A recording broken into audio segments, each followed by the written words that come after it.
कोपरगाव तालुक्यात खळबळ, तीनसारी परिसरात आढळला अज्ञात इसमाचा मृतदेह।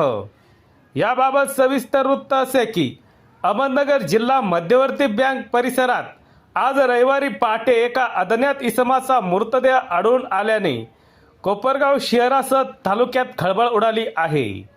मृत व्यक्तीचे वय अंदाजे 30 ते 35 वर्षाच्या दरम्यान असल्याची प्राथमिक माहिती समोर आली आहे। मिळालेल्या माहितीनुसार सकाळच्या सुमारास परिसरातील नागरिकांना संबंधित इसम बँक आवारातील आडबाजूच्या ठिकाणी अर्धनग्न अवस्थेत दिसून आला। घटनेची माहिती मिळताच पोलीस निरीक्षक रामकृष्ण कुंभार हे आपल्या पथकासह तत्काळ घटनास्थळी दाखल झाले। पोलिसांनी घटनास्थळाची पाहणी करत पंचनामा केला असून पुढील प्रक्रियेसाठी मृतदेह ग्रामीण रुग्णालयात पाठवण्यात आला आहे।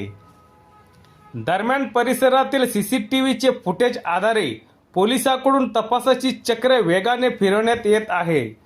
मृत इसमाची ओळख पटविण्यासाठी विविध माध्यमातून माहिती गोळा केली जात असून त्याच्या ओळखीचा शोध सुरू आहे। सदर इसमाचा मृत्यू नेमक्या कोणत्या कारणामुळे झाला, हा प्रकार घातपाताचा आहे की अन्य काही, याचा उलगडा अद्याप झालेला नसून पोलिसांकडून सर्व बाजूंनी तपास केला जात आहे। या प्रकरणी कोपरगाव शहर पोलीस स्टेशन येथे अकस्मात मृत्यूची नोंद करण्यात आली आहे।